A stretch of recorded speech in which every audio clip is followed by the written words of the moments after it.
Boa tarde a todos e todas. Eu sou Patrícia Talarco-Leite, eu sou diretora do Instituto de Estudos Avançados Transdisciplinares da UFMG. IEAT. Quem aqui já ouviu falar do IEAT?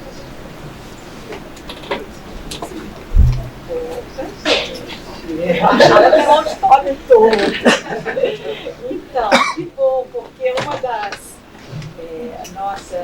nossos projetos é ampliar justamente a presença do IEAT em cada instituto, em cada faculdade da UFMG. O IEAT está completando 25 anos e essa conferência faz parte desse ciclo de comemorações do Jubileu de Prata do IEAT. O IEAT foi concebido para ser um centro de pesquisa transdisciplinar da UFMG. Então, ele não é um instituto que tem cursos de graduação ou de pós-graduação, porém um instituto de pesquisa. E nesses 25 anos, a nossa ideia é ampliar cada vez mais a presença e o fortalecimento da pesquisa transdisciplinar. E o resultado dessa série assim, de investimentos é justamente a vinda da professora Silvia Quinteiro, a quem eu agradeço muito a presença. E para nós é uma honra contar com a sua participação aqui. E eu gostaria de fazer um agradecimento especial à professora Delmira e ao professor Sérgio Donizete Faria. Foram os dois idealizadores do projeto que culminou com a vinda da professora Silvia Quinteiro. Essa grande conferência é uma conferência que busca, então, conectar ou estabelecer uma relação, uma interconexão entre a área do turismo e a área da literatura. Então, faz parte de uma pesquisa transdisciplinar especificamente. E já realizamos algumas, acho que 2 ou 3 grandes conferências no primeiro semestre e vai ter uma série de conferências também no segundo semestre, que eu convido já todos vocês a participarem. No mês de julho não vai ter, mas no mês de agosto, setembro, outubro, novembro e dezembro vão ter uma série de conferências nesse ciclo IEAT, 25 anos, pavimentando o futuro. Porque a ideia é de que todos os grandes problemas que nós enfrentamos na atualidade, a solução só é possível a partir da pesquisa inter ou transdisciplinar. Então, é uma aposta no futuro que o IEAT faz. Então, nesse sentido, eu gostaria de agradecer a pesquisa de vocês, a presença de vocês, a pesquisa da professora Delmira, a pesquisa da professora Silvia Quinteiro nesse sentido, e dizer que assim, a nossa maior alegria que eu posso ter como diretora foi quando eu escutei um depoimento de uma aluna que está aqui, dizendo que ela é do curso de turismo, que sempre leu textos da professora Silvia Quinteiro, gostaria de continuar a pesquisa ou de entrar numa pós-graduação, e para ela é uma oportunidade, né, ter essa interação aqui, essa sua presença aqui na nossa universidade. Então, muito obrigada pela presença. Eu passo a palavra para a professora Delmira, que possa, então, fazer a apresentação da professora Silvia. Muito obrigada. Obrigada, Patrícia. Bem-vinda, Silvia. Bem-vindo todos, né? Prazer estar aqui. Bem, sou a professora, né, Delmira Faria, e vou apresentar para vocês a nossa convidada, Silvia Quinteiro, né? Aqui nós estamos no livro Transdisciplinaridade, o Turismo e a Literatura. Então, a Silvia Quinteiro é professora coordenadora da Escola Superior de Gestão, Hotelaria e Turismo da Universidade do Algarve, onde leciona desde 1994 e exerceu vários cargos de gestão, dentre os quais se destaca a presidência do Conselho Técnico Científico. É licenciada em Línguas e Literaturas Modernas, Estudos Portugueses e Alemães, pela Universidade Nova de Lisboa. Mestre e doutora em Estudos Literários, na especialidade de Literatura Comparada pela Universidade de Lisboa. Fundou e coordenou o cluster de investigação em literatura e turismo, pela precursora, né, neste binômio, né, que vem desde 2012. Interesses de investigação. Os seus interesses de investigação incluem a literatura comparada e a relação entre literatura e turismo. É membro integrado do Centro de Investigação em Artes e Comunicação da Universidade do Algarve. Membro da rede Entremeio, rede de pesquisa Geografia, Turismo e Literatura, mais uma dimensão, da Universidade Federal do Rio de Janeiro, e colabora com o projeto Litscape Portugal, Atlas das Paisagens Literárias de Portugal Continental. É coordenadora da Rota Literária do Algarve, que eu pude conhecer, e autora de várias publicações científicas nacionais e internacionais. Silvia, muito obrigada por estar aqui. Passa a palavra para você. Muito boa tarde a todos. Eu começo por agradecer estas palavras gentis que me dirigiram e esta apresentação tão detalhada. Espero que não defraudar. Eu quando ouço assim não parece que sou eu. Outra senhora que andou a fazer estas coisas. Vão perdoar, eu vou ler, vou lendo e vou conversando para não perder, porque é muito tempo e também porque eu procurei tentar que fosse num português que não fosse muito demasiado algarvio. Eu sou algarvia e é um perigo quando os algarvios falam para não algarvios. Somos muito rápidos e ninguém nos entende. Então, eu já agradeci a apresentação e quero começar por fazer agradecimentos formais à reitoria da UFMG, ao Instituto de Estudos Avançados, principalmente na pessoa da doutora Patrícia, que foi incansável. A professora Dilmira, como já foi dito, foi a primeira a ter esta ideia de me trazer até cá. Vamos lá. Pronto. O professor Sérgio, que não está ainda aqui, não é? O professor Sérgio da Universo. Foi uma banca. Foi o cúmplice também. Eles foram cúmplices.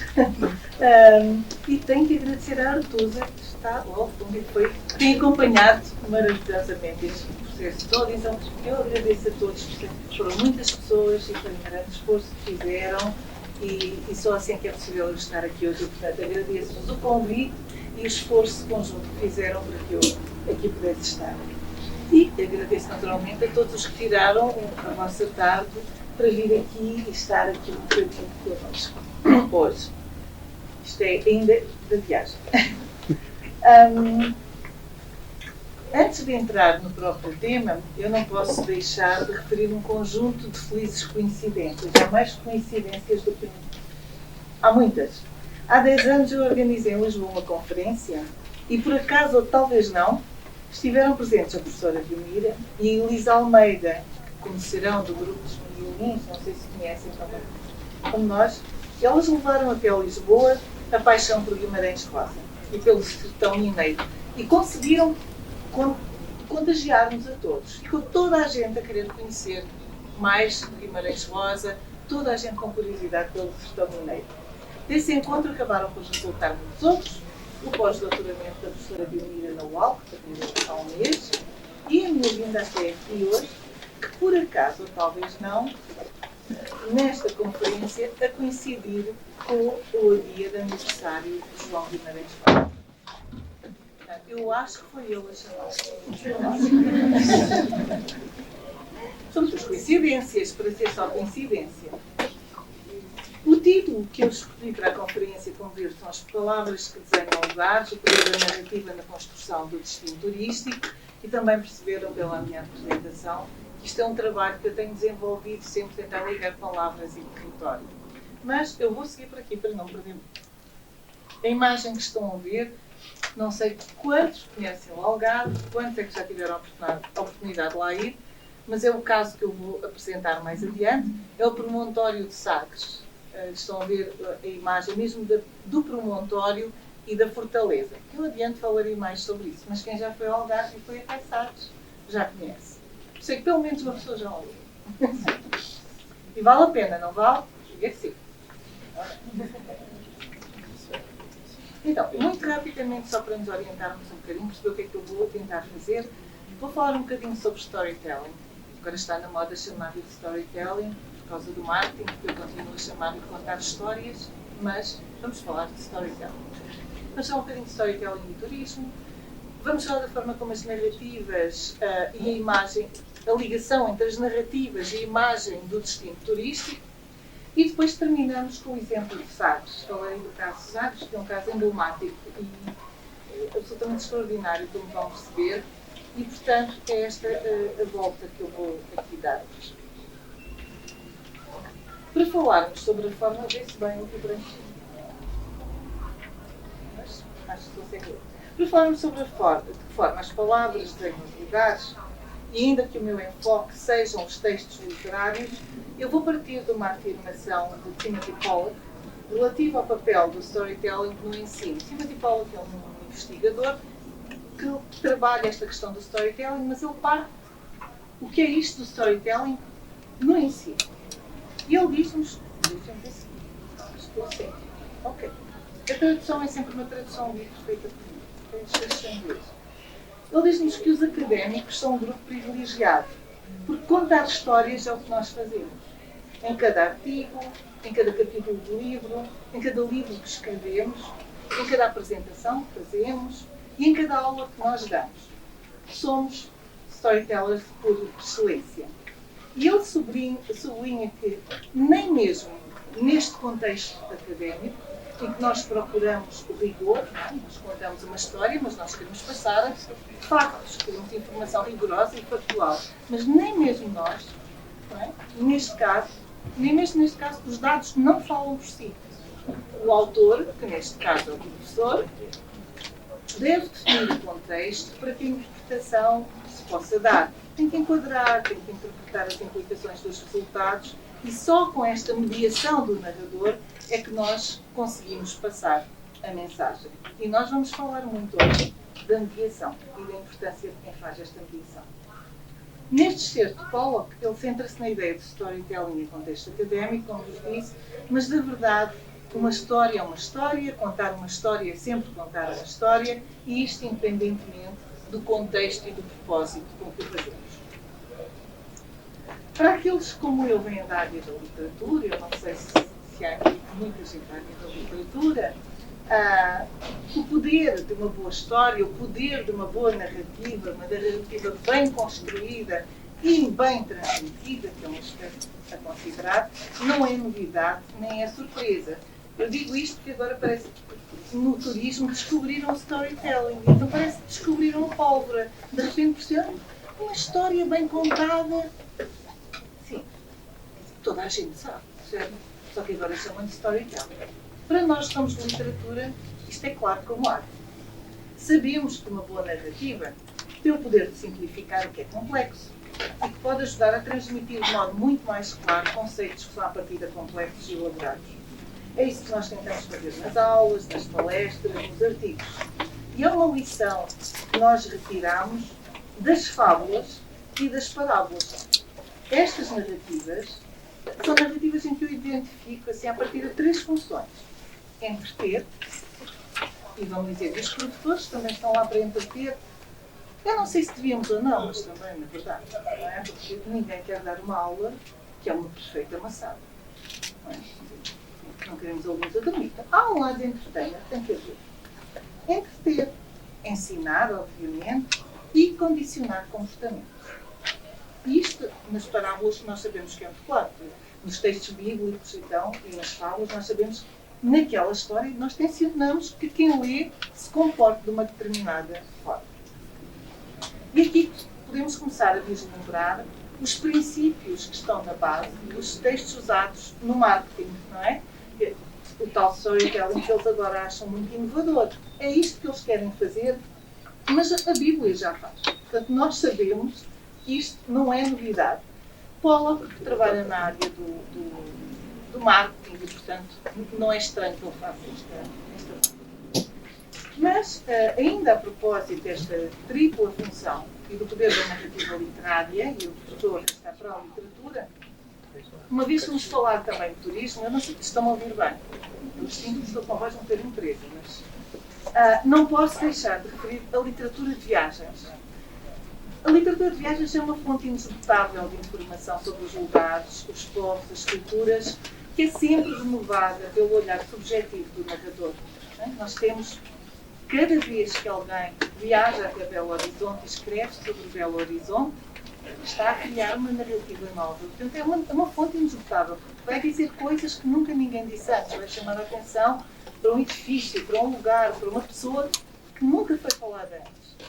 Portanto, a literatura de viagens é, de facto, uma fonte inesgotável de informação. E agora, claro, estamos a ler e passar.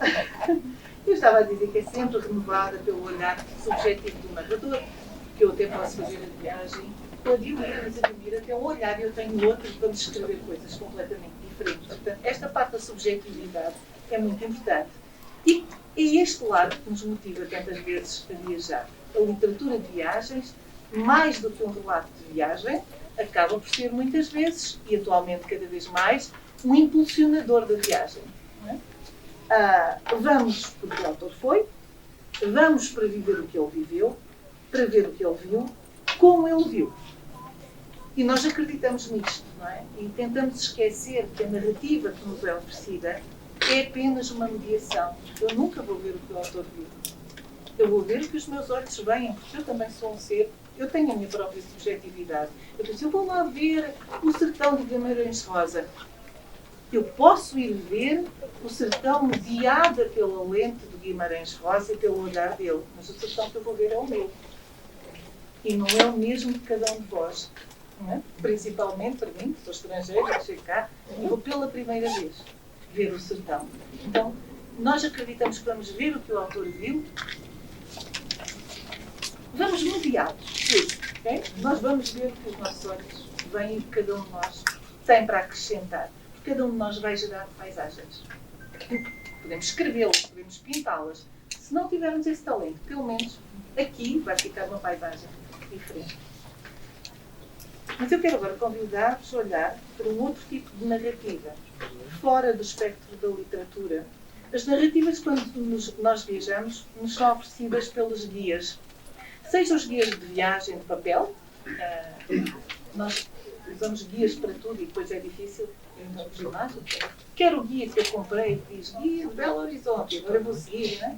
Quer os guias, os chamados guias intérpretes, as pessoas que nos guiam. Estas narrativas podem ter um papel decisivo na forma como cada um de nós vive aquele lugar, aquele destino turístico, como o vai registar na memória. São narrativas que têm muitas vezes um papel central na nossa decisão de regressar ou não a um lugar. Eu lembro as fábulas e as parábolas. Entreter, ensinar, condicionar o comportamento. É também isto que os guias fazem. Um guia excelente que me deixe com vontade de voltar. E, se for excelente e souber da arte que ele vai me fazer voltar. O poder da narrativa escrita e oral é sinónimo do poder da palavra. Aliás, o poder da palavra escrita está muito sintetizado num ditado antigo que diz que a pena é mais forte do que a espada. E eu diria que o marketing é filho desta ideia. É uma deriva que se dá quando se percebe que é possível ser as palavras com a finalidade de vender produtos. Há vários estudos neste sentido, eu posso dar, se alguém tiver interesse, a bibliografia usada no fim, mas vou evitar estar a parar para não ser muito pensador. Não é? Claro que no marketing se acrescentam muitas vezes imagens, seja estática, não é? Nos cartazes, seja imagem dinâmica, com vídeos, mas não podemos esquecer a quantidade de marketing que é feito através da rádio, por exemplo. E a rádio depende essencialmente da palavra. E, portanto, é a palavra que conta. E a importância da história bem contada. Ainda se faz sentido. No caso específico do turismo, associam-se as narrativas aos territórios, os mais variados produtos e serviços turísticos, criando uma narrativa, um conjunto de narrativas que lhes confere uma imagem mais atrativa. Ou, pelo menos, uma imagem que se entende ser a mais atrativa naquele momento e naquele contexto. É muito importante, decisiva mesmo, a imagem que é entendida como mais adequada pelos responsáveis por essa narrativa. Quem é que trabalha esta narrativa? Normalmente são os órgãos de gestão do destino turístico, não é? Vocês suponham que seria a Embratur, se eu quiser assim generalizar para o Brasil. Nós temos o Turismo de Portugal. Estas instituições é que criam a imagem que querem passar do país. E eu acrescentei aqui que, na verdade, depois eu fiquei a pensar no caso do Algarve. Eu posso discordar em absoluto, eu discordo em absoluto, das palavras da história que é escolhida para vender a minha terra como destino turístico. Aquilo que é vendido não quer dizer sequer que o povo que lá habita sinta que aquilo é a sua terra. O marketing é outra coisa. É a imagem que alguém quer passar para condicionar comportamentos. Eu não sou de marketing. Isto é uma leitura que eu faço daquilo que estou a ver. No fundo, é uma questão de quem tem o poder para. E quem tem o poder para é sempre quem tem a palavra na mão. Ou na boca. Não é? E nós sabemos, mesmo em termos históricos, e vamos aqui falar de coisas que a gente diz são um bocadinho polémicas, não vou entrar nessas polémicas, não me interessa, mas nós sabemos, ao longo da nossa história, a história conta-se em função de quem tem o poder. Quem tem o poder decide o que é a realidade, decide o que é a verdade, o que é o bem e o que é o mal. Portanto, este poder da palavra é muito mais forte do que às vezes nós podemos acreditar que é. Na indústria do turismo, o storytelling é um instrumento de comunicação amplamente utilizado, quer pelas organizações de gestão dos destinos, DMOs, quer pelas empresas também. No slide eu coloquei uma citação de Susana Ferrari, da área do marketing. E esta investigadora diz que as organizações de marketing e gestão criam histórias sobre empresas, marcas, produtos, serviços, lugares e destinos para diferenciá-los. A fazer, publicitar, vender, é uma palavra feia, mas é o que nós fazemos. Vender um território, vender um destino, é exatamente o mesmo que vender uma marca de água ou uma marca de refrigerante. Cria-se uma história para tornar atrativo e vender. E, de facto, no mundo que está cada vez mais gentrificado, cada vez mais indiferenciado, no mundo onde existem tantos serviços e destinos turísticos que são mérias cópias uns dos outros, a única coisa que pode diferenciá-los e torná-los únicos são as histórias que cada um nos pode contar. Como bem notam, estas duas autoras, Das Camis e outra senhora tem um nome impronunciável, Elgin Medina, que não vou ler. A arte e a ciência do storytelling são, de facto, indispensáveis para os responsáveis pela gestão e marketing de destinos turísticos e locais de património. Neste momento são. Eu trago 3 exemplos só para nós vermos qualquer coisa mais prática. Alguém conhece o touro lá em cima? Aqui o touro. Aqui temos um touro. Que destino é que eu estou a vender com este touro? A Espanha. Toda a gente identificou de imediato, não é? O setor é a Espanha. Este touro, na verdade, não foi criado para ser um símbolo da Espanha. Chama-se o touro de Osborne. É uma silhueta de um touro bravo, não sei por 14 metros de altura, que foi criado para vender um brandy que se chama o Brandy Osborne. Mas depois tornou-se de tal forma popular que, apesar da função inicial ser vender o Brandy Osborne, neste momento toda a gente identifica com a Espanha. E compramos os alfafantes, e pomos nos carros, e trazemos as imagens do touro, e é a imagem que nós temos, porque associamos também a Espanha aos touros bravos, certo? No caso, eu vou passar para o Brasil. Eu não sei como é que cada um pode jogar o Brasil. Eu preciso ver qual é a imagem do Brasil. Porque eu tenho um Brasil na minha cabeça. Já ficou claro, eu trago um Brasil na cabeça, mas pensei, será que o Brasil que eu tenho na minha cabeça é o Brasil que se vende? Porque eu nunca liguei à publicidade, na verdade. São outras fontes. Então fui à procura. Então, assim, cartazes que vendem o Brasil no estrangeiro. Os cartazes têm, basicamente, eu acho que 80% é um Cristo Redentor. Depois, se calhar, 10% em baianas. E os outros dividem-se entre belas praias, sem identificar. Belas praias, em geral. Assim. Se eu quiser vir ao sertão, belas praias. E depois daquela que eu achei que vi mais vezes repetida como comum, que é o calor do Brasil.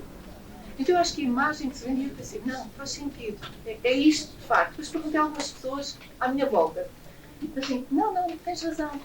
A minha imagem do Brasil é calor.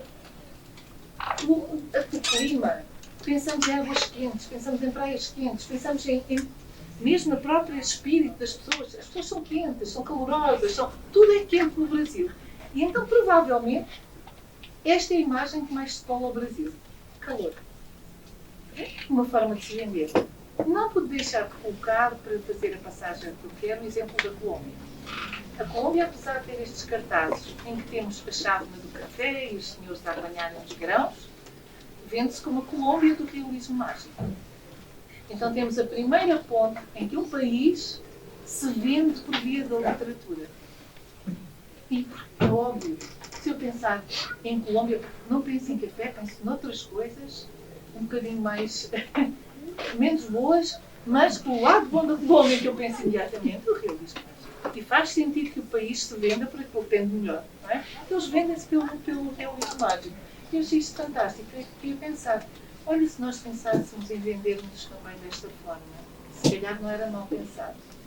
Não posso deixar de vos mostrar, ainda sem saber se conhecem o Algarve, mas deixem-me mostrar-vos a minha terra só para perceberem o meu desgosto.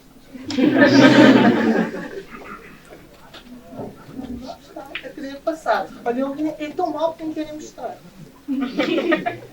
Bravo.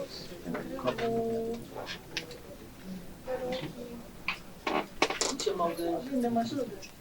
Olha, aqui.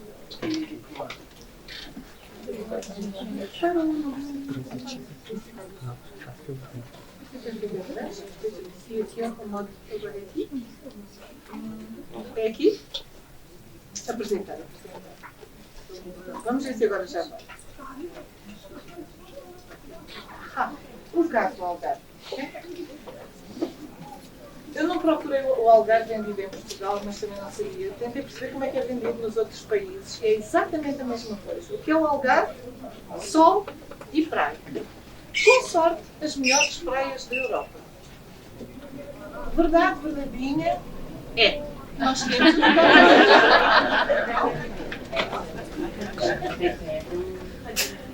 quem for para Portugal a tentar fazer praia, Algarve. É melhor do que está nas fotografias. As praias são lindas no Rio. São possíveis? São. O Algarve é só isto? Não é só isto. O Algarve não é só isto. E eu vou-vos explicar qual é o meu problema com isto. Eu não tenho problema em se vender sol e praia no Algarve. De facto, é que temos absolutamente fantástico. Com sorte, juntam muita gastronomia. Às vezes, também é excelente e bem. Mas, se não fosse a história do património material e material do destino ao Algarve, o que é que tu tem que ter? Destino ao Algarve, um destino mais desejável do que qualquer outro destino fora do Sul. Nós temos os nossos competidores diretos. Não é? Qual é a diferença entre as cidades das praias e as cidades das praias? As da Grécia, mas principalmente temos aqui dois competidores muito complicados, que são a Turquia e Marrocos. Aqui, excelentes praias, excelente gastronomia, excelentes produtos. A única coisa que se nós tivermos assim, nós somos só destinos só de praia, e eu se fosse um turista, ia para a Turquia ou para Marrocos. É mais barato, tem praias maravilhosas, mais quentinhas, e aí, o que é que o Algarve tem que fazer? Baixos preços. E baixo.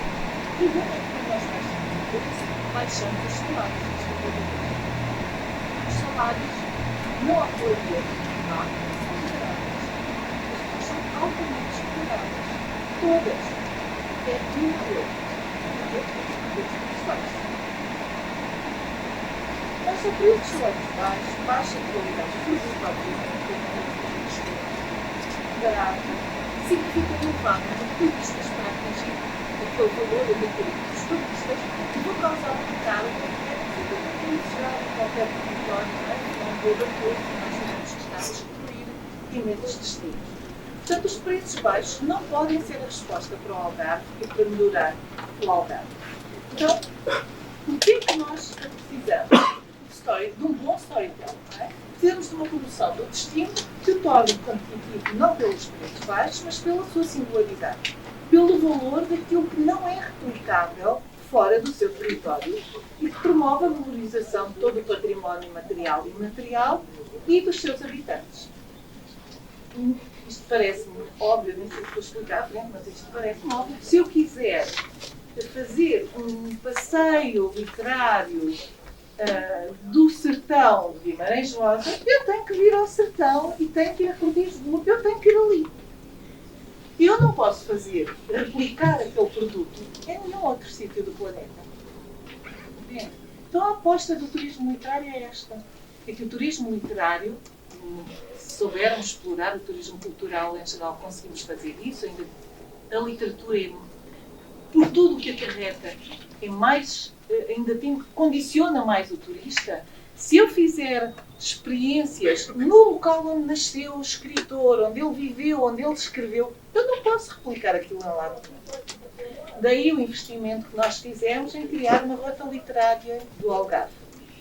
Porque aqueles percursos só podem ser feitos ali. Não há como. E podemos decidir, eu não vou fazer estes percursos nas praias, já chega. Eu vou levar as pessoas para outros sítios, onde há menos turistas, onde vou trazer benefícios económicos diretos para as pessoas que ali habitam e que não têm esse acesso. E por isso, o meu desgosto com esta forma de continuarmos a vender o Algarve, que me parece pobre. Não é mentirosa, é verdadeira. Mas é pobre, é pouco, não ensina nada e criou muito aquilo que nós chamamos de turismo em L. São parte. Os brasileiros, devo dizer, são uma exceção. O brasileiro em Portugal procura muito o turismo cultural. Os britânicos, os holandeses, procuram um turismo de cerveja barata. Eles vêm do quarto do hotel até ao bar beber, vão à piscina, com sorte podem dar um mergulho no mar, mas o mar é muito agitado para eles. Então é um turismo, sai do aeroporto, entra no hotel, desce para beber só para o quarto. E são capazes de estar há meses assim. Não comem quase nada, só comem porcarias. Eles não querem saber, eles só querem beber. Se eu der bebida, está então, não é isso que nós queremos, certo? Eu acho que ninguém quer isto para o destino, para a sua terra. Ninguém quer. Nós que somos da terra, não queremos. Não é isto que nós queremos. E, portanto, eu estava aqui a referir-me ao turismo cultural, colocando a tónica no turismo literário, também porque é a minha área. E eu acho que é sempre importante lembrar que os turistas que procuram sol, calor e praias, sejam as praias, o calor e o sol do Algarve ou do Brasil, embora possam ter nas praias e no calor a principal motivação para ir ao país, não deixam de ser potenciais consumidores de produtos de turismo cultural. Eu posso querer ir à praia de manhã e fazer um passeio cultural à tarde. Portanto, criar uma ideia de que, ok, estes são turistas de sol e praia, nestes não vale a pena investir. É um erro. É um erro grande. Eu sou turista, vou ser turista de sol e praia durante 2 dias, mas não estou aqui para fazer turismo de sol e praia. Certo? Não é isso. Eu quando viajo, mesmo que viaje para um sítio para fazer praia, eu vou procurar outras coisas. E não investir, só oferecer como alternativa bares, não me parece uma boa ideia. Eu noto ainda que a investigação no turismo cultural demonstra, isto está comprovado com vários dados, que o storytelling, a boa narrativa, tem um efeito catalisador para os destinos, porque gera laços emocionais, particularmente quando há um contacto direto entre o visitante e o contador de histórias e quando ocorre uma troca de conhecimentos entre ambos. É engraçado que nestas visitas nós acabamos sempre por ouvir também, falamos e ouvimos, então há mesmo uma troca de conhecimentos. É o caso das visitas guiadas. Aqui tem uma visita guiada muito interessante, uma visita de Fernando Pessoa no quartel, aqui a paragem do Quartel do Carmo. Quem for assistir ao simpósio vai ver a apresentação deste passeio e o Fabrício Boscada, que é quem está aqui a guiar o passeio, que é um especialista. E um outro exemplo são os workshops. Os workshops são cada vez mais importantes. Nós vamos aos sítios e nós queremos aprender a fazer empreita, que é um trabalho de cestaria. E é simpático, vamos ter com as senhoras, elas ensinam, conversamos. Queremos aprender a encher figos. É uma coisa muito tradicional do Algarve. Podemos querer ir aprender a fazer uma cataplana e há sítios onde nos ensinam a cozinhar. E isto gera uma conexão única com o lugar.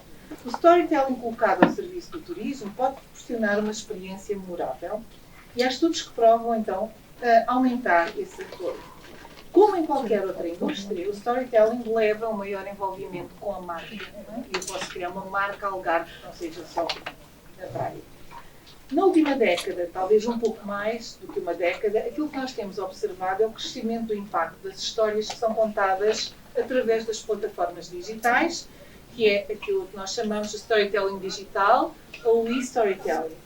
É um fenómeno que decorre apenas no ambiente digital e que se caracteriza também pelo facto de as narrativas partilhadas já não serem só as das organizações que gerem os destinos e as empresas. Agora são os próprios turistas que, utilizando a tecnologia digital como suporte, chamam assim o poder. O turista, neste momento, é poderoso. Não é?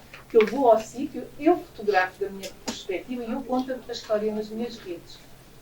E nós o que é que fazemos? E nós vamos lá ver, porque nós queremos saber de quem foi, não queremos saber de quem nos está a vender qualquer coisa. O marketing é inteligente, mas os turistas estão cada vez mais espertos também. Portanto, eles narram as suas experiências, as suas histórias pessoais, através de textos escritos, fotografias, música, vídeo, tornam-se agora co-criadores das narrativas que desenham os destinos. Imagens e textos no Instagram, no Facebook, em blogs e em plataformas como o TripAdvisor. Nós todos vamos ao TripAdvisor para saber se o hotel é bom, se o restaurante é bom. É sempre uma forma de nos informarmos. E vão condicionando a perspectiva que outros terão do destino que nós visitamos. Muitos são hoje os turistas também viajantes profissionais, cujas opiniões nós não dispensamos antes de viajar. E que há um fenómeno já um bocadinho estranho. Quando eu tenho um viajante profissional, eu penso, nós temos o Gonçalo Cadilho em Portugal, um viajante profissional, e nós vamos ver, o que é que o Gonçalo Cadilho diz do Rio de Janeiro? Eu vou ver. Mas nós aqui estamos a cair numa cilada, não é? Porque nós esquecemos que estes turistas, viajantes profissionais, são patrocinados. Nós não podemos confiar naquilo que eles dizem. Eles podem ser muito boas pessoas, mas são patrocinados. Portanto, eles tornaram-se guias e um guia é pago. E nós não podemos confiar assim então. Agora, dentro do grupo dos profissionais, não me interessa, eu quero retomar aqui a reflexão sobre o papel dos clássicos guias internos, das pessoas que vão guiar. E por acaso os que eu trouxe aqui, de exemplo, aqui estamos em Alto, Igreja de Alto. Aqui, tanto o Vítor Ambrósio como a Maria José foram guias profissionais. Hoje são professores de turismo. Mas, como são boas pessoas, que eu peço para eles guiarem os passeios que eles querem. Porque o guia profissional faz sempre as coisas bem feitas, não é? Mas vamos imaginar que eles eram guias em plena atividade. Numa visita guiada, são eles os responsáveis por interpretar o património, são eles os contadores de histórias.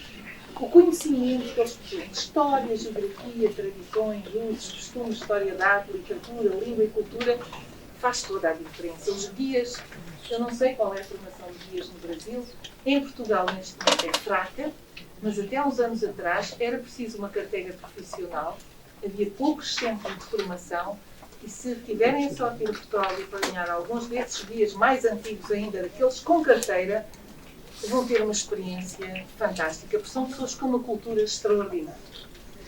E, portanto, passear com eles é outra coisa. Mas nós vamos um bocadinho mais além destes conhecimentos, ok? Há a questão do estilo, que há guias que são muito cativantes e há outros coitados, não é? Nem toda a gente nasceu com talento. A forma de narrar. Mas temos que considerar ainda um outro interesse, que são os interesses particulares deles, como eu disse, daqueles viajantes que são patrocinados, não é? Não há guias desinteressados nem imparciais. Okay? Nem mesmo os guias de papel. Quando eu compro um guia em papel, aquele guia já fez uma seleção daquilo que quer que eu veja. Os guias selecionam e organizam o destino. Todos criam a sua própria narrativa. Os guias orientam os turistas para os lugares e determinam quais são os lugares mais importantes, quais são os momentos da história que devem focar, e quais são, na sua visão, os mais relevantes, mas também nos indicam estabelecimentos comerciais. Por duas razões. Ou porque, de facto, entendem ser de boa qualidade e é honesto. E não, vá ali, porque, de facto, ali tem boa cachaça. Okay? Ou pode haver outro fator, que é a contrapartida financeira. E quem já viajou, por exemplo, aos países asiáticos, sabe que quando eles nos levam a um sítio, é porque eles vão receber uma comissão daquilo que for vendido. Portanto, este interesse também existe. E é aqui que eu quero parar um pouco e mostrar os 8 minutos de um filme. O filme chama-se Visita Guiada. Não sei se alguém viu. Foi um filme premiado, um filme do Tiago Espanha, que se apresenta aqui desta forma que eu copiei, porque acho que é fácil. Todos os anos milhões de turistas visitam Portugal para descobrir o país, as suas gentes e a sua cultura. Muitos têm contacto com guias turísticos que transmitem história e identidade nacional, ilustrando a forma como nos olhamos. Este filme é sobre como essa identidade é construída e interpretada. O filme apresenta um conjunto de guias turísticos que fazem visitas por todo o país e a partir dele nós podemos ver quais são as principais narrativas oferecidas aos turistas. Por um lado, temos o que seria de esperar, a narração dos principais momentos da história e das figuras do país, aspectos da geografia física e a descrição dos principais monumentos. Mas podemos ser surpreendidos com algumas narrativas, pelo menos eu fui de que maneira e sou portuguesa. Okay? Se considerarmos que uma visita tem um tempo limitado e um número limitado de pontos de interesse a visitar, algumas das opções que são aqui feitas, eu não vou dizer que são... Não são só surpreendentes, são escandalosas. Ok? Vão perceber aquilo que eu estou a dizer. E então, eu vou mostrar 8 minutos e vou logo chamar-vos a atenção para estarem focados naquilo que vão ouvir. Ok? Aí ficou preto, aquilo era branco, mas aqui transformou. Mas eu digo. Então o que é que eu quero que prestem atenção? À forma como a narrativa é adaptada à proveniência dos turistas. No mesmo sítio, exatamente no mesmo momento, que histórias eu conto a um espanhol e que histórias eu conto a um português, a um alemão. Não são. Depois a forma como, dentro deste mesmo momento, mesmo para grupos do mesmo país, os guias selecionam e proporcionam narrativas distintas. Eles selecionam aspectos diferentes. E temos histórias completamente diferentes do mesmo sítio.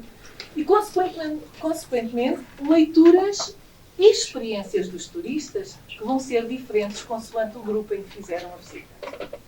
Portanto, nós vamos todos ao Mosteiro dos Jerónimos, mas cada um de nós vai sair com uma experiência diferente, o que eu acho incrível. Depois, a forma como o guia tenta valorizar-se. O guia, a pessoa, se valoriza a si própria. Vocês vão ver isso, eu apontei aqui um nome que eu fiz um passeio esta semana antes de ir. Foi curiosíssimo, porque às tantas a pessoa estava a dizer: e aqui na fotografia estou eu, quando descobri isto. Eu disse: é isto que eu vou dizer. E pronto. E ele, como não aparece nos testemunhos escritos, ele tirou as fotografias com o grupo de pesquisa e ele com aquele osso na mão. E pronto. Os guias valorizam-se. Depois há a forma como o interesse financeiro do guia pode condicionar a seleção dos lugares e a narrativa. Não vou discutir a legitimidade disso, não é? Mas queremos fazê-lo no final, se tiver ainda paciência para não ouvir um tempo.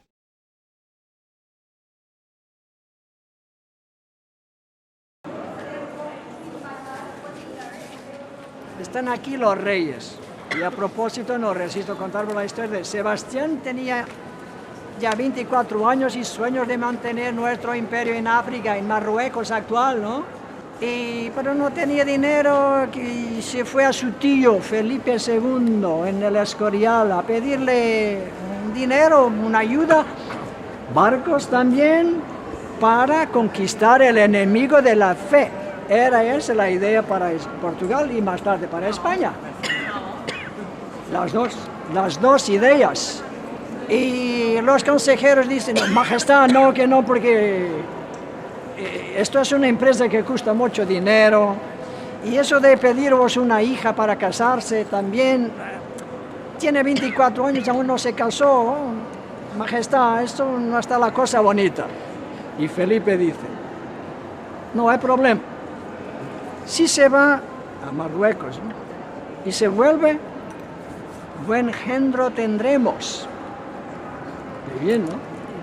Si se va y no se vuelve, pues buen reino ganaremos.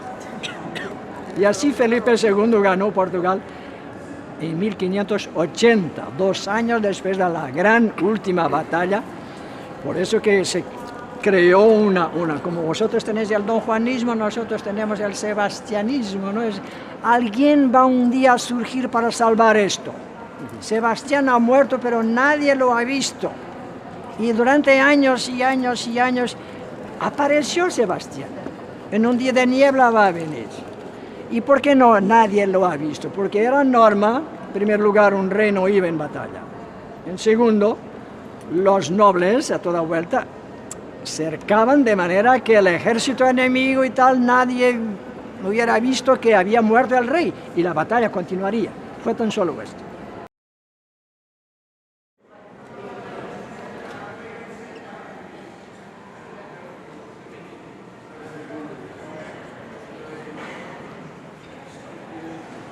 I want everybody together because this information here is something also not existing in the books. And not all guides know it. Hello, I am here. If you like good ham, don't forget my explanation. If you like black swine ham, called in Spain pata negra, the famous pata negra ham, come here to me. Huh? I don't know why, but here it was made, sizzled, a pork just in different position, with the feet up to be cut off the meat, to cut off the meat. Here, look. And here is an acorn, meaning that the swine was eating acorns. That's what's happened in Spanish Extremadura, where they make the pata negra ham. And Portugal, the same is Alentejo. They have the same flora and fauna, and it means that the best meat of pork meat in the world was also in the caravels of Portugal for the Portuguese sailors to eat good meat during the trips. This is indeed such a representation because to discover all the elements of this church, you must be here 8 years with me, 8 hours a day. Otherwise, but anyway, this is in the whole a very extraordinary work, and for me is one of the greatest books of Portugal, of the Portuguese history, not written but sizzled, and then you have to interpret things. For me, it's the best to interpret than to read. There is something I would like to inform you before we get to the Cape of St. Vincent. I believe I said it in English, about the lighthouse, yes? But there's something more important. As you know, on this excursion we usually begin too early for lunch, so we have no time for lunch. And then I always stop here because I have a friend there, a German friend. His name is Wolfgang, and he has a little trailer which says in German, "The last hot dog before America." And they have the most delicious German sausages there, which they make a fantastic sandwich. And because we have a little half hour there for you to take photos, I hope he's there. I hope he hasn't left yet. I always go and run for a sandwich because they're delicious. Now, the reason why I'm mentioning him to you is because on this trailer, he is the only one here in the Algarve that if you wish to obtain a certificate as a souvenir proving that you were in the southwest of Europe, he sells those certificates. All you have to do is write your name on it, okay? It's officialized. It's with the authorization of the City Hall of Vila do Bispo that we just passed by. It's official. And they only cost €1. So if you like to buy a certificate there, you may do so. Okay? And if you want a guarantee, I can write on your certificate my number and sign for it, give you an autograph as well. Eu queria só dizer, entretanto, que enquanto os dois primeiros dias estão guiados ao Mosteiro dos Jerónimos, como viram, mas enquanto o primeiro, com um grupo da Espanha, está focado em falar sobre a Espanha e como a Espanha governou Portugal durante aqueles 60 anos, o que é que interessa ao espanhol? O período em que Portugal foi dominado pelos espanhóis, obviamente. O segundo prefere partilhar o seu segredo, não é? Que ele diz que não vem nos livros, não é? O quase desconhecido porquinho numa coluna, que não está nos livros e que leva a uma explicação sobre as semelhanças entre o presunto de pata negra e o presunto do Alentejo. Eu não imagino outra razão para ir ao Mosteiro dos Jerónimos que não seja para ver o porquinho e a devota e ouvir a comparação com o presunto de pata negra. O terceiro, já no Algarve, dirige-se à Fortaleza de Sagres. Ele diz que estava ali, já vos falei, no farol de São Vicente, nós sabemos ver aqui na fotografia. E ao momento, ele começa a falar, mas não sei se o Branco ele diz assim, mas há algo mais importante.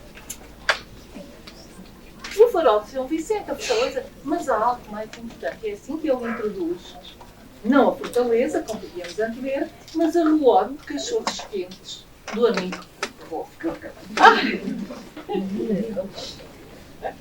Este senhor é um plástico. Há alguma coisa mais? Esta é a relota 970, não havia. As incríveis salsichas alemãs que têm que ir a correr, pode ele ter ido embora. E os certificados oficiais são autorizados pela Câmara Municipal, mas assinados por um dia. Estão a ver e vendidos numa relota. Tem tanto de oficial. Pronto. Que vão certificar que eles estiveram no ponto mais a sudoeste da Europa e custam €1.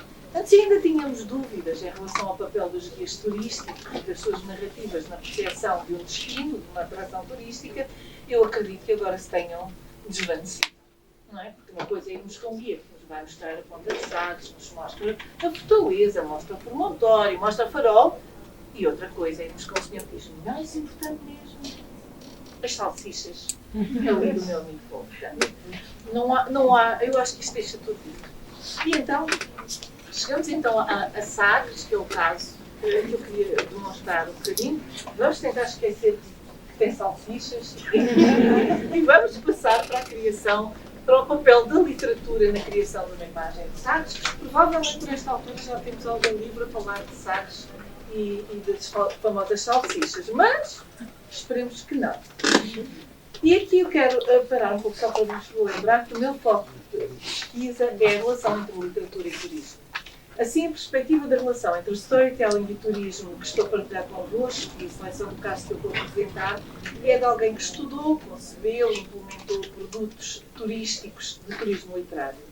É o olhar de alguém que procura no património literário as narrativas que constroem ou que permitem construir uma marca e uma identidade verdadeiramente única para aquele lugar.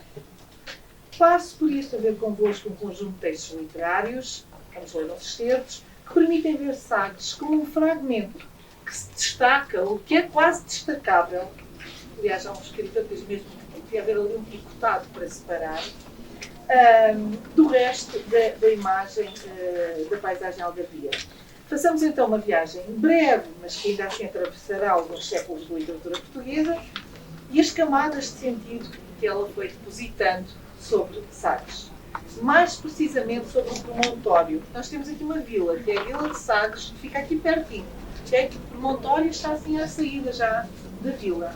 Então, quando eu falo em Sagres, estou, na maior parte das vezes, a referir mesmo aqui ao Promontório e à Fortaleza, que vem aqui à entrada. E o que eu queria dizer, pronto, como é que a literatura foi transformando este pedaço de terra num destino de turismo literário? Para que um destino de turismo literário exista, eu não sei até quanto é que estão também familiarizados com o turismo literário, é necessário que se possam identificar um conjunto de lugares literários. Lugares no território que nós, de alguma forma, podemos associar a um significado literário. E que nos permita fazer este entrelaçar entre realidade e ficção. às vezes vamos pelos dados biográficos do autor e então temos realidade, mas depois também pode ser um texto completamente ficcional e nós conseguimos fazer a ligação. Mas essa ligação tem que existir na nossa mente. Sagres é um caso muito particular e foi por isso que eu decidi trazê-lo. Na verdade, em alguns dos textos que eu selecionei para hoje, nomeadamente nos Lusíadas, Luís de Camões e na mensagem de Fernando Pessoa, não se verifica qualquer referência direta ao espaço físico em questão. Sagres não é mencionada uma única vez nestes textos. E, no entanto, ambos vêm de imediato à nossa mente quando falamos na fortaleza quando a visitamos. Se eu pensar em textos literários e Sagres, a minha cabeça vai de imediato.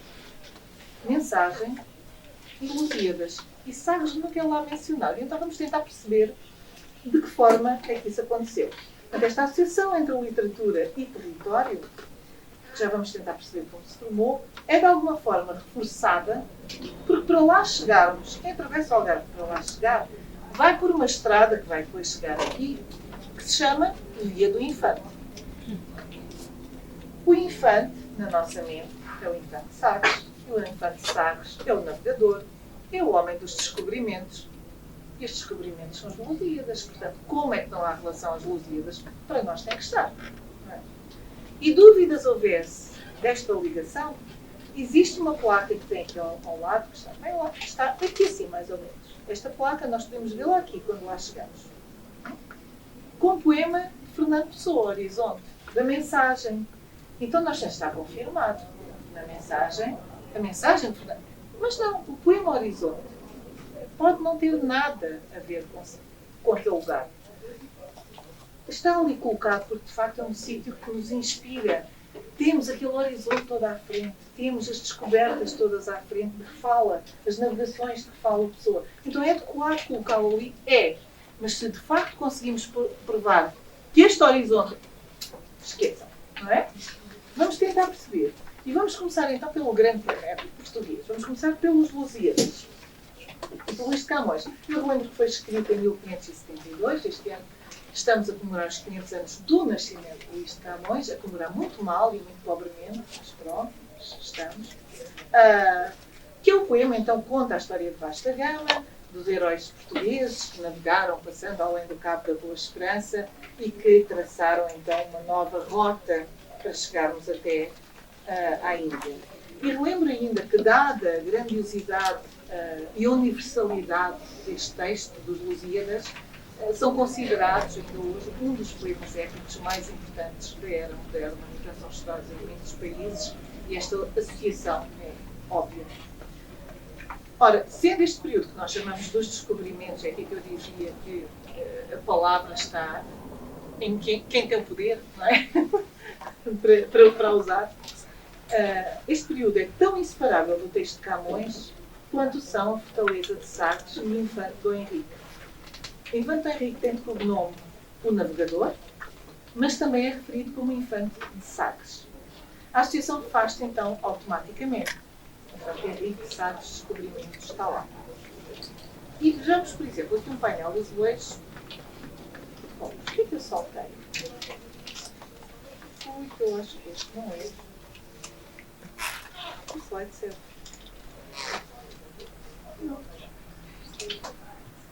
Não é a versão final. Então, vamos ao painel de azulejos que apresenta o Santo Henrique a venerar São Telmo numa igreja do Porto, a igreja de Conversão. Não temos que imaginar o painel de azulejos tipicamente português, azul e branco. E em baixo, como se fosse uma legenda assim a dizer, há dois versos dos Lusíadas. Quem vê aquilo que é que pensa? São os dois versos dos Lusíadas dedicados ao infante, obviamente. Mas não é óbvio. Não é o caso, e não tem nada a ver, como eu disse, ele não aparece.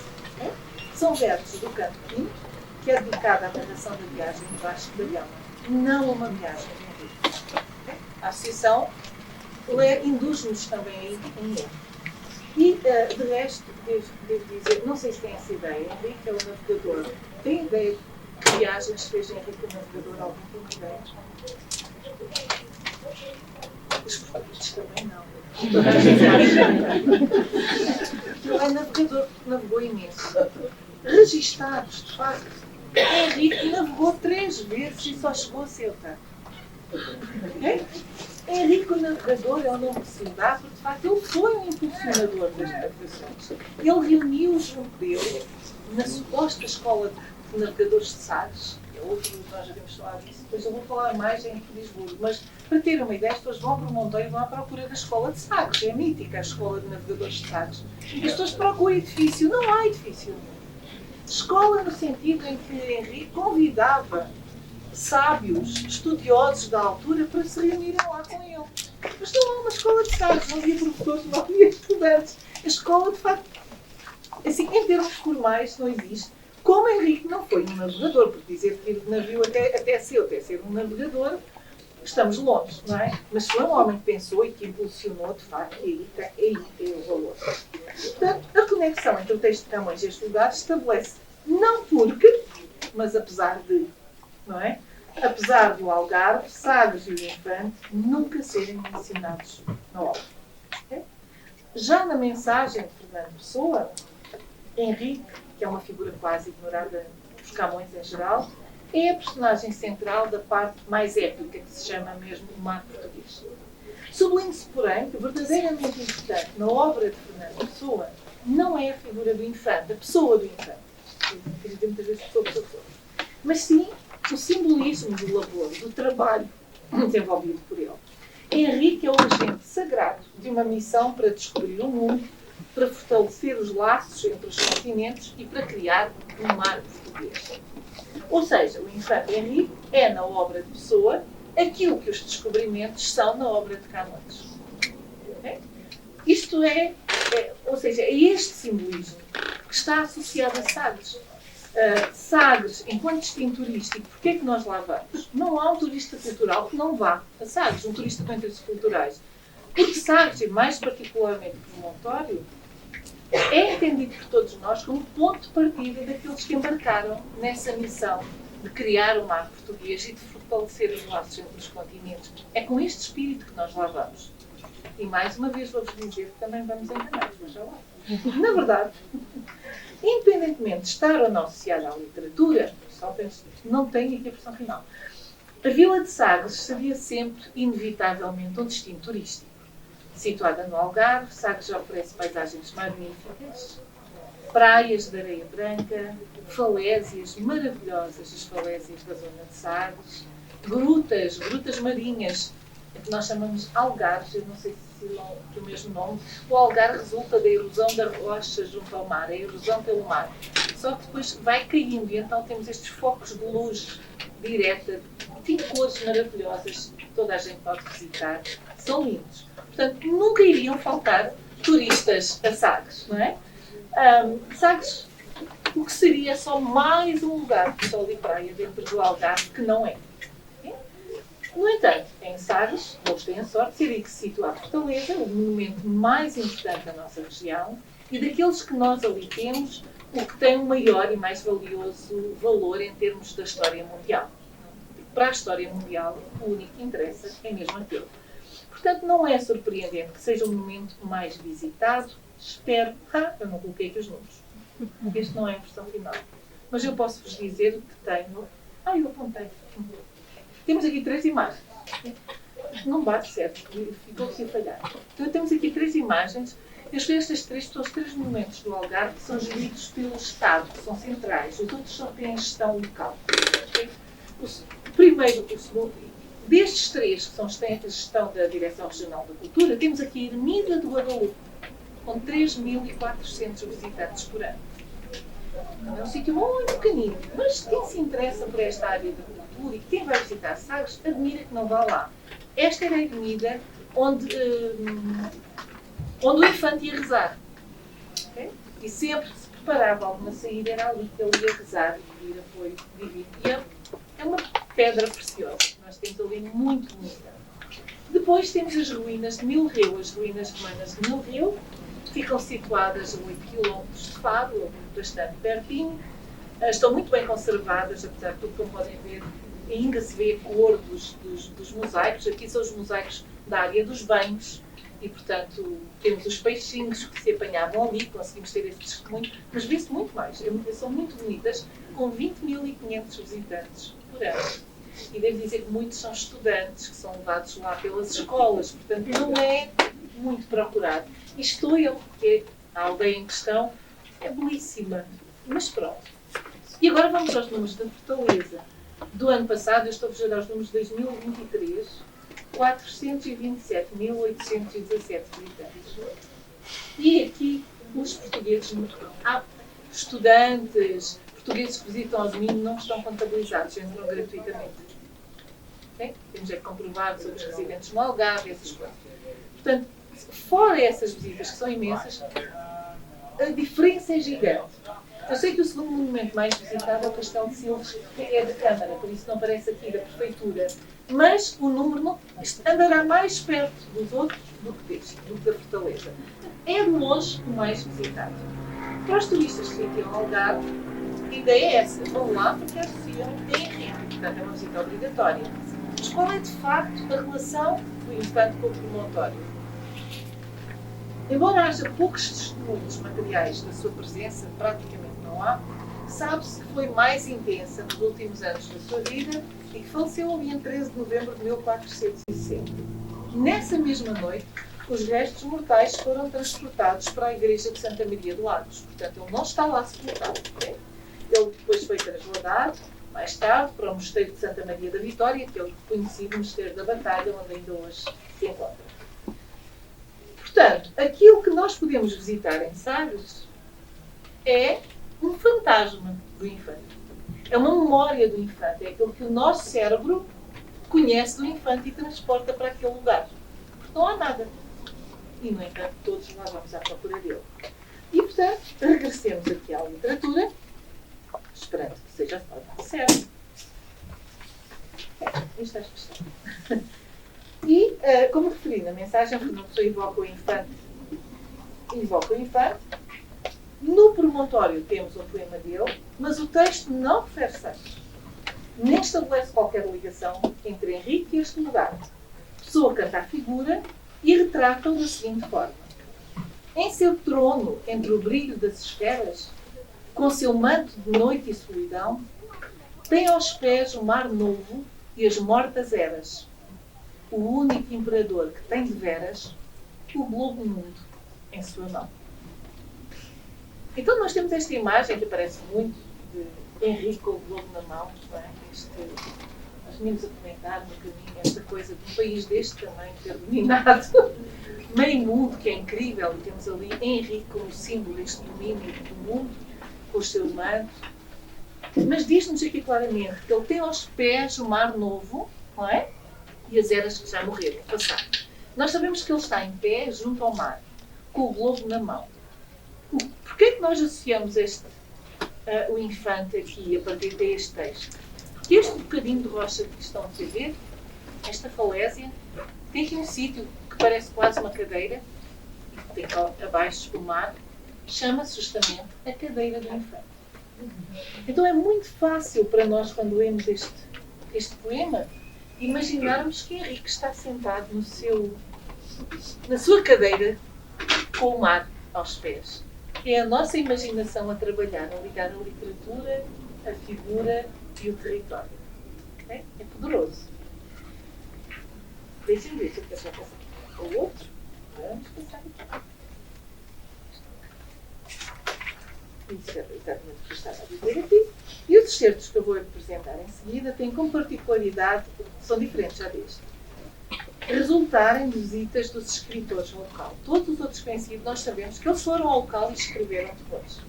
No caso de pessoas, isto pode ter acontecido. Pessoa andou pelo Algarve, um dos heterónimos de Pessoa nasceu em Tavira, vão ler a biografia. Portanto, ele andou por lá, mas não sabemos se ele chegou a ir a Sagres, não temos a mínima ideia. Não é?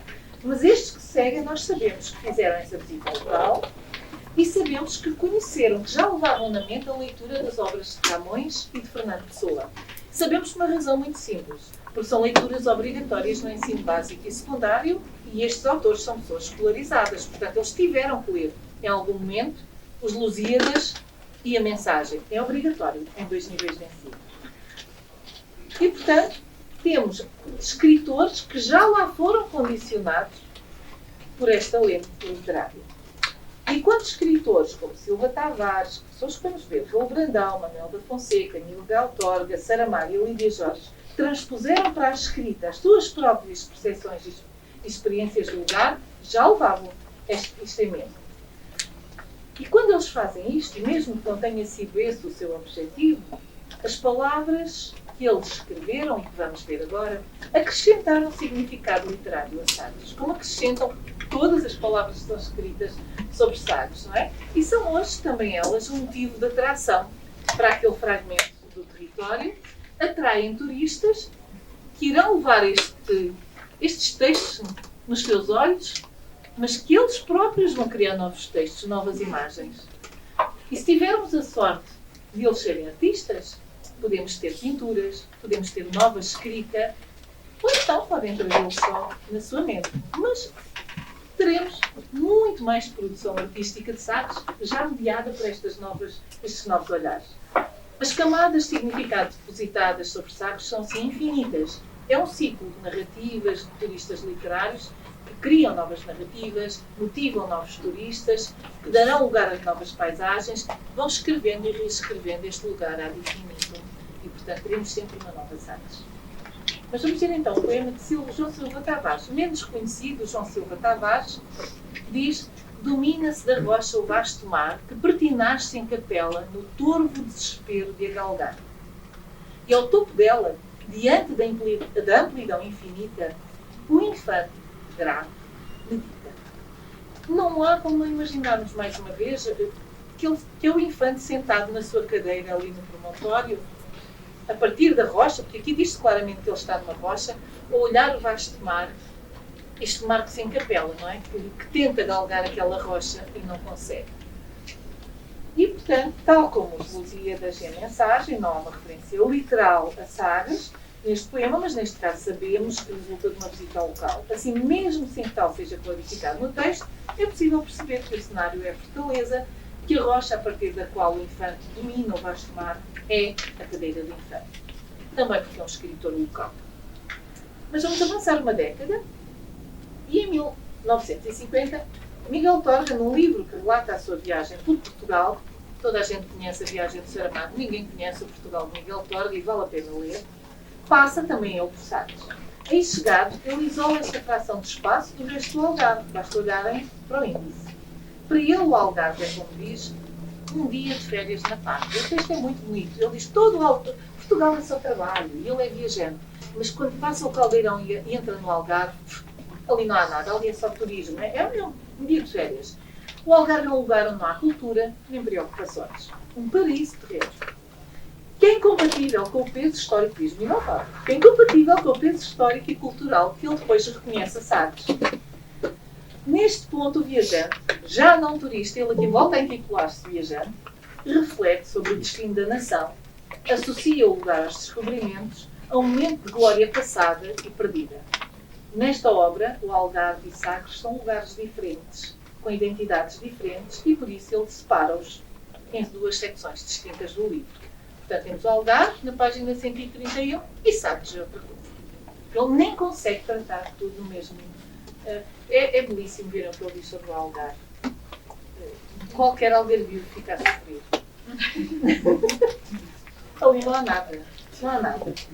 Em Sagres. Isto sobre a Manuel da Fonseca, não se vê o texto. Eu leio. Vamos improvisar. Em Sagres, contrariamente ao que fazem a maioria dos escritores, Torga não se concentra na figura do infante, mas sim na dos navegadores, dos marinheiros. São eles que representam o povo português. E, mais uma vez, o que emerge do texto é a associação inevitável de Sagres e descobrimentos. Um aspecto curioso no excerto que vamos ler é o facto de contribuir para uma das ideias erradas com que os turistas normalmente chegam à fortaleza, a de que dali saíram as naus. Porque esta ideia que o infante está ali a olhar a partida das naus, já vamos ver. Sacrifica a verdade em benefício da beleza da imagem criada. O narrador afirma que os portugueses se lançavam daquela rocha para o abismo azul. E era dali que partiam. E o livro é muito grande, espetacular. E diz: Faltando a qualquer povo a graça desses dons, havia vago ainda o campo vasto da ação. Metade do mundo por arrancar das trevas, o Atlântico e o Pacífico inviolados à espera dos navegantes.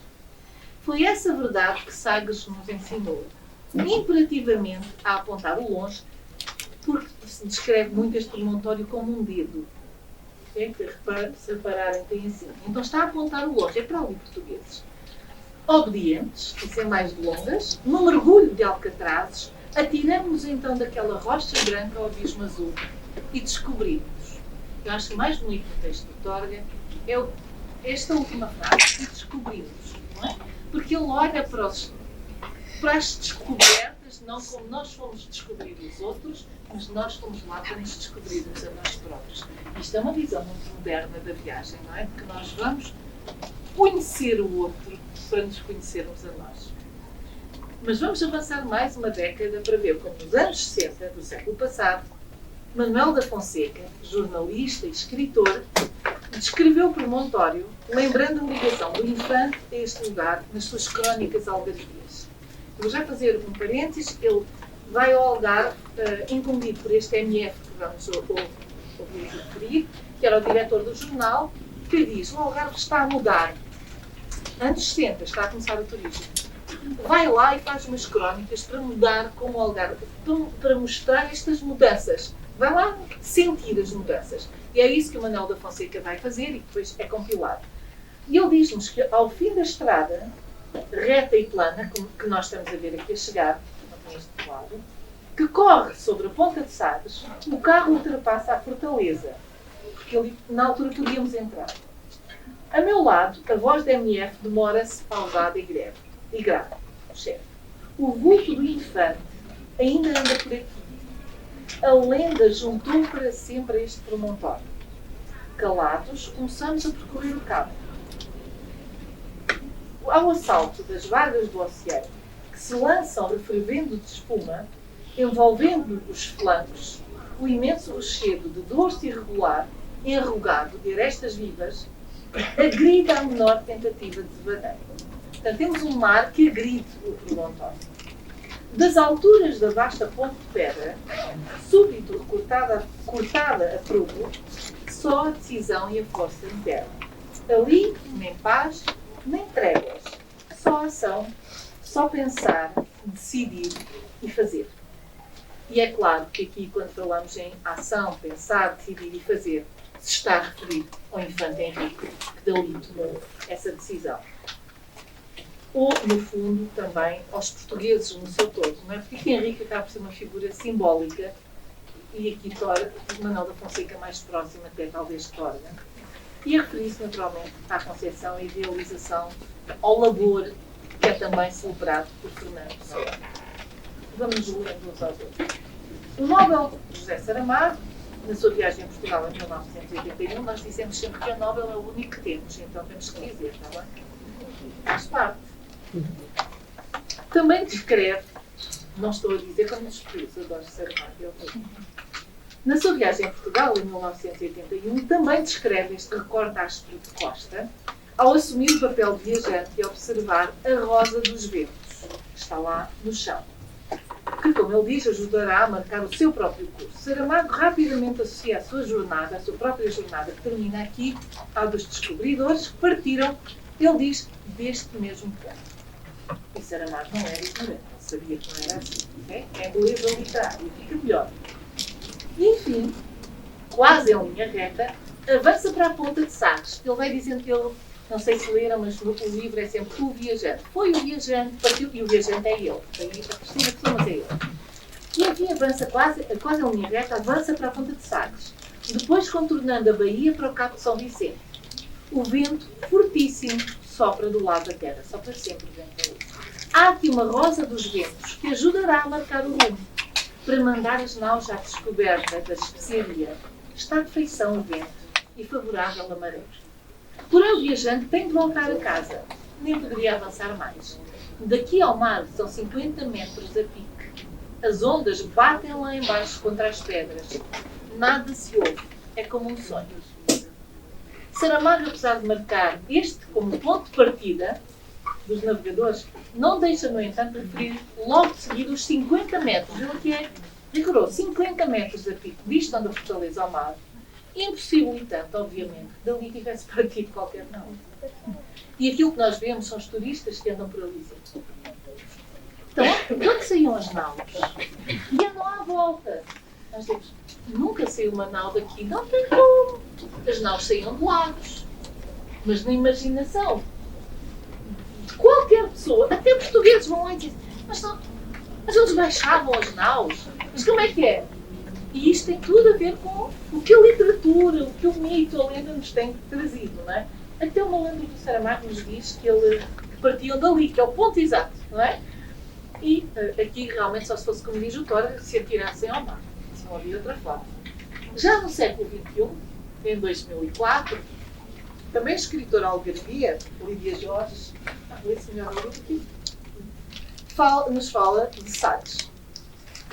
Lídia Jorge, eu devo dizer, é uma escritora absolutamente extraordinária. Nós temos algarvia, de Durkheim, mas uma mulher fabulosa, com uma escrita fabulosa, que neste momento está a ser reconhecida. Este ano ganhou todos os prémios que havia para ganhar na Europa e também alguns na América Latina, com um romance que se chama Misericórdia, e que eu acho um bocadinho o golpe de misericórdia que ela deu e que mostrou a grandiosidade da Lídia Jorge. Ela é mais uma pessoa doce e generosa. Já no século XXI, ela fala nesta ligação de Sagres à grande aventura marítima portuguesa e especificamente à Infanta Henrique. Refere-o como uma figura para além da dimensão humana, como um ser enviado por Deus para unir o que o mar separava. Como alguém que uniu comunidades e que o narrador apresenta como sinónimo da própria humanidade. E diz ela que, e assim se sabe, que sempre que se fala do espírito do príncipe, seus cálculos astronómicos, o seu mapa mundi de Frau Mauro, sempre se terá que falar daquele outro infante, múltiplo, sem retrato, que habita na sombra do seu silêncio e se chama humanidade. Era essa a palavra que eu desejaria ver escrita em letras gigantescas nas escarpas da futura Sagres. Em volta do seu relógio de sol desenhado no chão, os ponteiros não falam. Humanidade. Todos os que partiram ou não partiram de lá, ao longo dos séculos, mereceriam esta homenagem.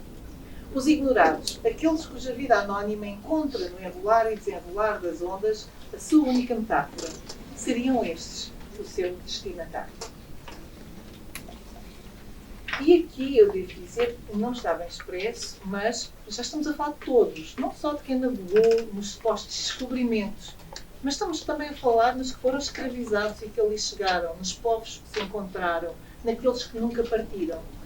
O que ela queria era que aquele ponto, já que é simbólico, fosse simbólico da humanidade e não de outras coisas. E passo às considerações finais, acredito que muito fora do meu tempo, não é? Mas começando por salientar que não é o meu objetivo, de forma alguma, discutir nesta conferência a leitura do Príncipe Henrique como um herói e das descobertas portuguesas como sinónimo de humanidade, como apresenta a Lídia Jorge. Não pretendo reforçar de forma alguma ou subscrever este olhar extremamente orgulhoso sobre a bondade das realizações dos navegadores portugueses. Convido-vos apenas a olhar para os textos literários enquanto uma forma de uso da palavra e para o modo como esta forma de expressão artística contribuiu para que ao longo dos séculos se reforçasse esta associação de Sagres às descobertas e às suas figuras principais. E pretendo que nos próximos minutos possamos refletir em conjunto sobre o potencial do património literário associado a um território. E o potencial que ele pode ter para ressignificar esse território, para o valorizar enquanto destino de turismo literário. E eu pus aqui agora uma notinha enquanto estava a começar a falar, porque houve uma coisa que eu não falei, que é que não podemos esquecer o peso que tem. Há um teórico que também tem trabalhado, que é o professor Busby, ele criou um conceito que é o de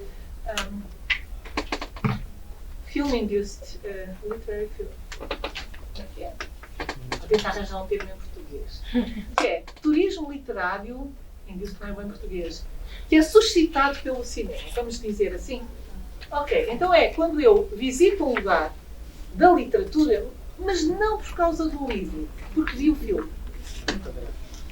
E então, isto é um aspecto que cada vez mais está a funcionar muito bem, porque as pessoas veem muito mais filmes do que leem. E eu apontei aqui, porque estou aqui há poucas horas, mas nós temos dito já umas coisas. Eu cheguei ao Brasil, claro que eu li bastante, mas aquilo que formou a minha imagem do Brasil na minha cabeça, eu trago uma imagem, trago um conjunto assim, de tópicos assim, a não perder. Eu tenho que fazer isto, eu tenho que fazer isto, eu tenho que experimentar aquilo. Porquê? Pelas telenovelas brasileiras. A minha geração cresceu, podia queimar a comida no tacho. Na hora da telenovela brasileira, ninguém arredava pé. Sim, até hoje eu acho que não houve nada que passasse na televisão portuguesa, nada que tivesse tanta população portuguesa sentada em frente à televisão, como um fenómeno gigantesco. Não há ninguém que não saiba de cor a música da Gabriela. Toda a gente sabe o nome das personagens, toda a gente canta as canções.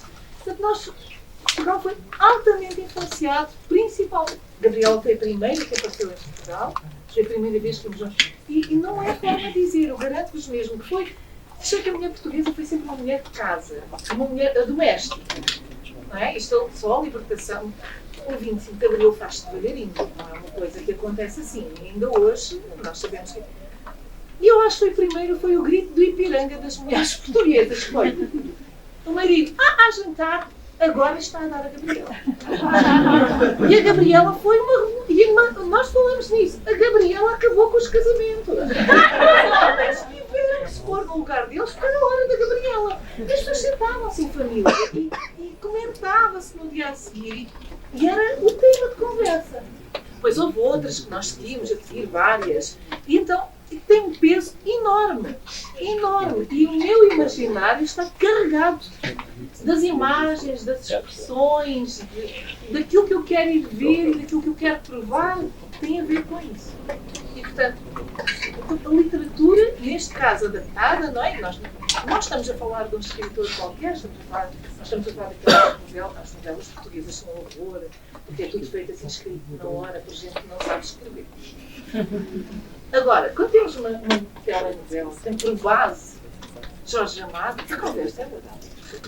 Não é? E a qualidade. Então, isto pode nos ajudar, podemos chamar este valor para ajudar a construir a nossa imagem do destino.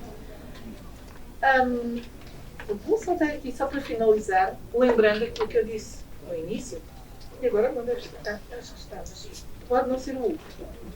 Eu no início disse que nós, os académicos, somos narradores, não é? Somos storytellers. E que enquanto estamos na posse da palavra, temos um grande poder nas nossas mãos. E não havendo, como sublinhei, guias ou narradores, storytellers, sem subjetividade e seus próprios interesses, também eu selecionei os pontos do território, os autores e os textos pelos quais vos trouxe hoje a caminhar um bocadinho pela imagem do promontório. E também eu espero condicionar a vossa ação. Espero que quando forem a Portugal, não deixem de visitar sites, não deixem de visitar a Fortaleza e já agora deixem ver se eu pus a imagem destacada. Que o façam com este texto que está disponível online, aqui no site que eu tenho, façam-no lendo o texto do passeio literário do Promontório de Sagres. Tem estes textos, alguns dos que eu mostrei, tem mais, mas eu garanto-vos que vão ter uma visita que vos vai preencher.